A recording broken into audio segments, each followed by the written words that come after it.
Hello everyone. तो LT grade के लिए नोटिफिकेशन जारी हो गया है, लेकिन नोटिफिकेशन देखने के बाद भी बहुत सारे एस्पिरेंट हैं जो कि कुछ बहुत ही कॉमन तरीके के सवाल पूछ रहे हैं। ये मैंने कुछ यहाँ पर आपके क्वेश्चंस सॉर्ट आउट किए हैं और इन्हीं को आंसर करेंगे, बिल्कुल प्रूफ के साथ आपको बताएंगे कि प्रश्नों का आंसर क्या होगा। ठीक है, तो जितने भी प्रश्न हैं थंबनेल पर आपने पढ़ लिए होंगे। इन प्रश्नों को बारी बारी से आंसर करते हैं। सबसे पहले तो ये सवाल है कि एलटी ग्रेड शिक्षक भर्ती मुख्य परीक्षा में कितने अभ्यर्थी चुने जाएंगे। कितने अभ्यर्थी चुने जाएंगे? तो 15 गुना लोग, यानी कि जो कुल सीटों की संख्या है उसके 15 गुना लोग जो है ये मुख्य परीक्षा के लिए चुने जाएंगे। आप लोग जानते हैं ना, इस समय वर्तमान समय में जो वैकेंसी आई हुई है, नोटिफिकेशन अगर आप देख लेंगे, मैं बिल्कुल प्रूफ के साथ बात करूँगा यहाँ पर। तो कुल पदों की संख्या कितनी हो रही है? ये 7,466 पद हैं। ठीक है, तो इसमें जब आप मल्टीप्लाई कर देंगे 15 से, 7,466 पद हैं। तो इसको अगर आप 15 से मल्टीप्लाई करेंगे तो कुल मिला के 1,11,990 लोग, 1,11,990 लोग होंगे जो कि मेंस देने के लिए बैठेंगे। ठीक है, तो यहाँ पर आप ये भी समझ सकते हैं कि जो भी आपका सब्जेक्ट है और उसमें जो सीटों की संख्या है उसके 15 गुना लोग जो हैं बुलाए जाएंगे मेंस के लिए। ये मैं नहीं कह रहा हूँ, यहाँ पर विद प्रूफ मैं आपको दिखाता हूँ। नोटिफिकेशन में ही ये बात लिखी हुई है। पेज नंबर 3 पे आ जाइएगा, तो पेज नंबर 3 पर यहाँ पर क्लियर कर दिया गया है आप लोगों के लिए कि कितने गुना लोग बुलाए जाएंगे। देखिए यहाँ पर पैरा 9 में दिया गया है, प्रारंभिक परीक्षा के आधार पर मुख्य परीक्षा में प्रवेश हेतु रिक्तियों के 15 गुना अभ्यर्थी सफल घोषित किए जाएंगे। ये आप यहाँ पर देख सकते हैं।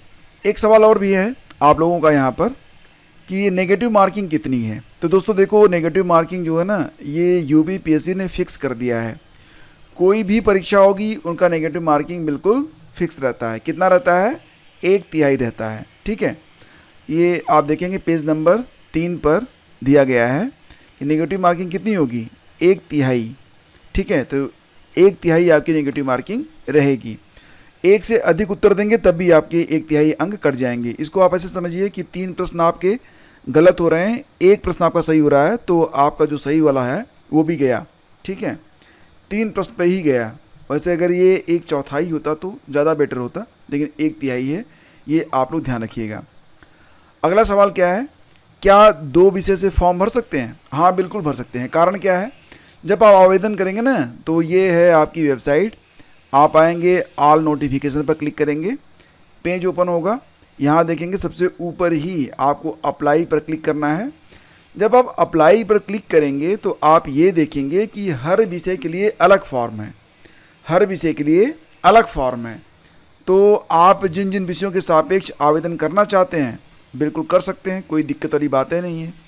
तो आप भर सकते हैं। आप देखिए, ये जो वेबसाइट है ब्रॉडबैंड होने के बावजूद जो है ये मतलब स्लो चल रही है, क्योंकि क्लिक्स बहुत हो रहे होंगे ना। एलटी ग्रेड का फॉर्म है भाई, कोई मजाक तो है नहीं। ये देखो खुला भी नहीं, दोबारा से खोलते हैं। हाँ देखो खुल गया। अब आप देख सकते हैं यहाँ पर कि हर सब्जेक्ट के लिए यहाँ पर अलग अलग लिंक दिया गया है। हिंदी, इंग्लिश, मैथ, साइंस, जो भी आपका सब्जेक्ट है, कुल मिला के 15 सब्जेक्ट हैं, तो 15 सब्जेक्ट के लिए अलग अलग लिंक है। अगर आप एलिजिबिलिटी धारित करते हैं एक से अधिक विषयों के लिए, तो आप यहाँ पर आगे जाकर ऑथेंटिकेट विद OTR पर क्लिक करेंगे और फॉर्म भर सकते हैं। लेकिन एक बात का आप लोग ध्यान रखिएगा। क्या? देखो, यहाँ पर जो परीक्षा होगी संभवतः एक ही दिन हो जाए। पिछली बार तो परीक्षा एक ही दिन हुई थी, और अगर परीक्षा एक ही दिन हो गई और आपने 2 विषयों से आवेदन तो कर दिया है, ठीक है, लेकिन अगर एक ही दिन परीक्षा हुई तो फिर एक ही परीक्षा आप दे पाएंगे। तो ये बात आप लोग ध्यान रखिएगा। वैसे भी अगर आप 2 विषयों से आवेदन करते हैं तो 2 विषय की तैयारी आपको करनी पड़ेगी। तो एक बार ना सोच लीजिएगा ठंडे दिमाग से कि क्या आपको 2 विषयों की तैयारी आप कर पाएंगे। और अगर आप कर लेते हैं, आपके दोनों सब्जेक्ट तैयार हैं, तो फॉर्म तो आप भर सकते हैं। लेकिन फिर ये देखना पड़ेगा कि दोनों की परीक्षा अगर एक ही दिन होती है तो एक ही दे पाएंगे। अभी तो यहाँ पर कुछ कहा नहीं गया कि परीक्षा एक ही दिन होगी कि 2 दिनों में होगी। ठीक है, वैसे आवेदन तो बहुत बड़ी संख्या में होंगे। हो सकता है परीक्षा जो है टीजीटी पीजीटी की तरह अलग अलग डेट में हो जाए, लेकिन पिछली बार भी आवेदन बहुत ज़्यादा हुए थे। 10,768 सीटें थी 2018 में भी, लेकिन परीक्षा एक ही दिन करवा ली गई थी, लेकिन कंडीशन थोड़ी अलग थी तब, अब थोड़ी सी अलग है। लेकिन यहाँ पर जब आयोग तैयार हो गया था आर के लिए, तो हो सकता है कि एक ही दिन के लिए तैयार भी हो जाए आयोग। तो कुछ चीज़ें हैं जो कि अभी जो है वो प्रकाश में नहीं है। तो सबसे पहले तो मुख्य सवाल यहाँ पर ये उठता है कि अगर आप एक से अधिक विषय पर आवेदन करना चाहते हैं तो 2 विषयों की तैयारी भी तो आपको करनी पड़ेगी, ठीक है।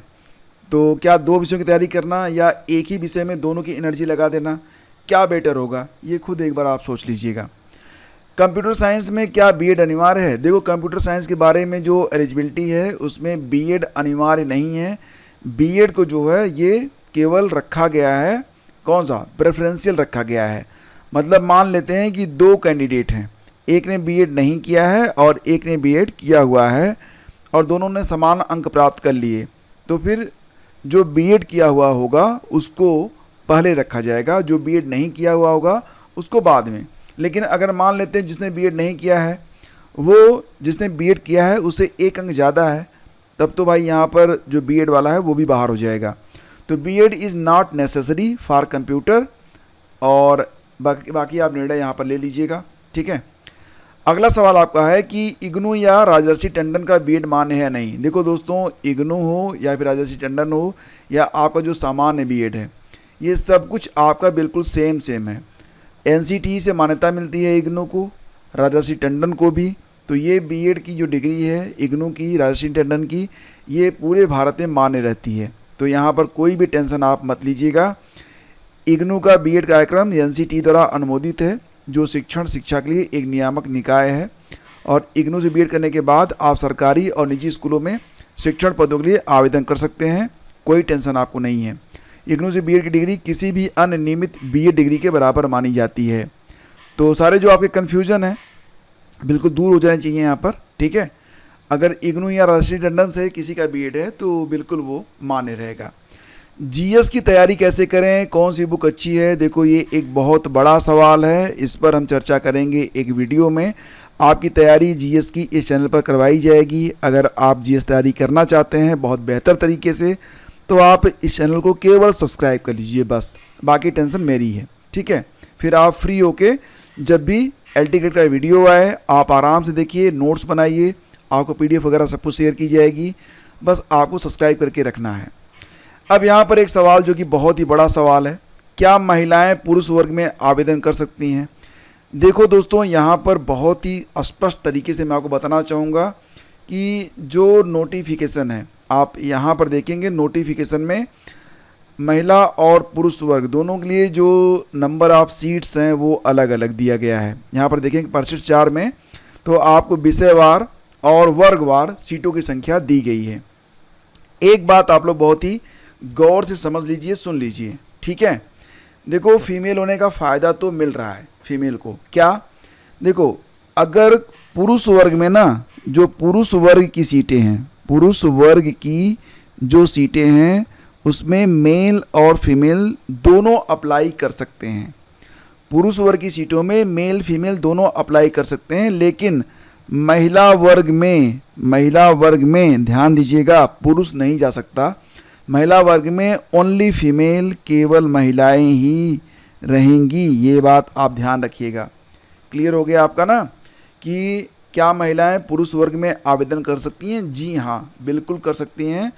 पुरुष वर्ग में आवेदन महिलाएं कर सकती हैं, लेकिन महिला वर्ग में पुरुष नहीं कर सकते। महिला वर्ग में केवल महिलाएं ही रहेंगी, ठीक। विवाहित महिला का जाति प्रमाण पत्र कहाँ से बनेगा? बहुत सारी महिलाएं जिनका मतलब विवाह हो चुका है, उनका जाति प्रमाण पत्र भी उनके पिता के घर से ही बनेगा। ये बात भी आपके नोटिफिकेशन में ही लिखी गई है। तो आपकी शादी चाहे जहाँ हो सकता है बहुत सारे लोग जो हैं मतलब अदर कास्ट से मैरिज करते हैं, ओबीसी से जनरल बन जाते हैं, जनरल से ओबीसी बन जाते हैं, तो उससे कोई दिक्कत नहीं है। लेकिन दिक्कत यहाँ पर ये है कि यहाँ पर जो महिलाएं हैं तो उनको जो कास्ट सर्टिफिकेट होगा वो उनके पिता पक्ष से ही बनेगा, ठीक है। तो यहाँ पर ये बात स्पष्ट रूप से जो आरक्षण वाला लिखा गया था, आरक्षण वाला जो मैटर है उसमें लिखा हुआ है, मैं आपको दिखा देता हूँ। ये आप आ जाइए पेज नंबर 2 पे। पेज नंबर 2 पे आप देखेंगे तो लिखा हुआ है, ये है आपका 8वां 8 नंबर पे, महिला अभ्यर्थियों के मामले में पिता पक्ष से निर्गत जाति प्रमाण पत्र ही मान्य होंगे, चाहे विवाहित हो चाहे अविवाहित हो, दोनों ही कंडीशन में। ठीक है, ये बात आप लोग ध्यान रखिएगा। नेक्स्ट आपका सवाल ये था कि जाति प्रमाण पत्र का प्रारूप क्या होगा। ये तो अपने आप बनता है, बिल्कुल सही बात है। देखो यहाँ पर जो प्रारूप दिया गया है ना आपके इस नोटिफिकेशन में, ये बिल्कुल सेम वही है जो कि कंप्यूटर पर जो बनता है। तो आप इसकी टेंशन मत लीजिए, आप जाकर CSC से अपना नवीनतम जाति प्रमाण पत्र बनवाएंगे, सेम इसी प्रकार से जाति प्रमाण पत्र आपका बनेगा, कोई टेंशन आपको लेने की ज़रूरत नहीं है। तो जाति प्रमाण पत्र पर आप लोग बिल्कुल जो है ना टेंशन मत लीजिएगा, जो आपको बन के मिलता है वो मान्य होगा, टेंशन मत लीजिए। अंग्रेजी 2 साल वाले एलिजिबल हैं या नहीं? हाँ, अगर आपने कोई भी विषय 2 साल में पढ़ा हुआ है, तीसरे साल आपने छोड़ भी दिया है, तो भी आप उस विषय से आवेदन कर सकते हैं। यहाँ पर कहीं पर भी ये शर्त नहीं लगाई गई है, नहीं लिखी गई है कि आपको कोई भी सब्जेक्ट 3 साल पढ़ना होगा। KVS NVS की तरह यहाँ पर नहीं है। मान लेते हैं 2 साल में ही आपका कम्बिनेशन है, तीसरे साल नहीं बन रहा है फाइनल में, तब भी आप एलिजिबल हैं किसी भी विषय में। ठीक है, तो 2 साल मतलब स्नातक में आपका वो विषय होना चाहिए, भले ही सेकेंड ईयर तक ही रहा हो, लेकिन स्नातक में होना चाहिए। ठीक है, अगला सवाल आपका ये था कि क्या अपीयरिंग वाले फॉर्म भर सकते हैं? तो दोस्तों जिसका जवाब है अपीयरिंग वाले दोस्तों यहाँ पर फॉर्म नहीं भर सकते हैं। जब आप फॉर्म भरेंगे उस समय आपको पूरी योग्यता धारित करनी पड़ेगी। अपीयरिंग वाले यहाँ पर फॉर्म नहीं भर सकते हैं, ये बात आप लोग ध्यान रखिएगा। और यहाँ पर ये मैं नहीं कह रहा हूँ, इसमें स्पष्ट रूप से लिखा गया है कि जो लोग एलिजिबल हैं केवल वही लोग फॉर्म भरेंगे। ठीक है, आप नोटिफिकेशन में देख सकते हैं। आप यहाँ शैक्षिक अर्हताएँ वाला जो कॉलम है उस पर आप स्पष्ट देख सकते हैं, पहले ही सबसे ऊपर ही लिख दिया गया है इसीलिए। ठीक है, कि आवेदन पत्र स्वीकार किए जाने की अंतिम तिथि तक अभ्यर्थियों को अपेक्षित शैक्षिक अर्हता अवश्य धारित करनी चाहिए। तो ये बात ध्यान रखिएगा कि अपीयरिंग वाले यहाँ पर आवेदन नहीं कर सकते हैं। ठीक है, EWS किस वर्ष का मान्य है? तो दोस्तों EWS के बारे में आप ध्यान रखिएगा कि आपको EWS नया ही बनवाना पड़ेगा, और जो नया EWS बनता है वो विगत जो आपका पिछला होता है वित्तीय वर्ष, उसी वर्ष का मान्य रहता है। तो आपको कुछ करना नहीं है, यहाँ पर देखेंगे आप पेज नंबर 1 कॉलम नंबर 3 पर लिखा गया है कि EWS जो है वो आवेदन करने के वर्ष के पूर्व वर्ष का मान्य रहता है। ठीक है, यानी कि नया ही आपको बनवाना पड़ेगा, इस साल बनवाएंगे तो पिछले साल का ही बनेगा। ठीक है, तो यही आपको लगाना पड़ेगा EWS। नेक्स्ट आपका सवाल ये आ रहा था कि कितने प्रतिशत पासिंग मार्क है? तो दोस्तों ध्यान रखिएगा, यहाँ पर पासिंग मार्क भी है, यानी कि एक निश्चित प्रतिशत अगर आप हासिल नहीं कर पाते हैं तो आप भैया हो जाएंगे बाहर। ठीक है, तो ध्यान रखिएगा, अगर आप SC और ST कैटेगरी से हैं तो कम से कम आपको 35% अंक लेकर आना ही आना है, तभी आपको कंसिडर किया जाएगा, नहीं तो मैदान के बाहर। ठीक है, और ध्यान रखिएगा कि अगर आप SC ST को छोड़कर किसी भी अन्य कैटेगरी से हैं, अन्य श्रेणियों के अभ्यर्थियों के लिए न्यूनतम दक्षता मानक मिनिमम एफिशिएंसी स्टैंडर्ड इसे कहेंगे, तो ये होगा आपका 40%। ठीक है, तो 40% यानी कि 150 में 60। ठीक है, तो इस प्रकार से आप ध्यान रखिएगा कि अगर आप SC ST हैं तो आपको 35%, आप अदर कैटेगरी के हैं तो 40% अंक लेकर आना आपके लिए कंपलसरी है, अदरवाइज आप बाहर कर दिए जाएंगे। ठीक है, तो ये है आपका ये सवाल जो कि काफ़ी महत्वपूर्ण है, कितने प्रतिशत पासिंग मार्क है? तो for SC ST 35% for SC and ST and for all other 40%, ये ध्यान रखिएगा।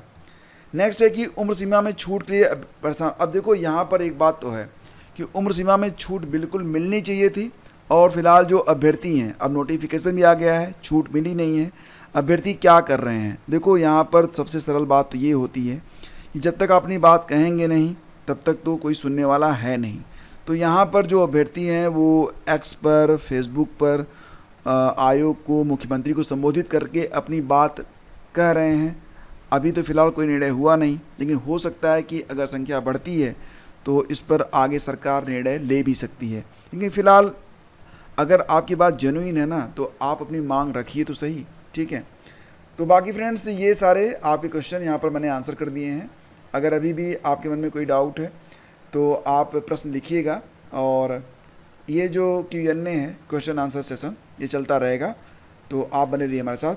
वीडियो अच्छा लगा तो लाइक और शेयर कर दीजिएगा प्लीज़। Thank you.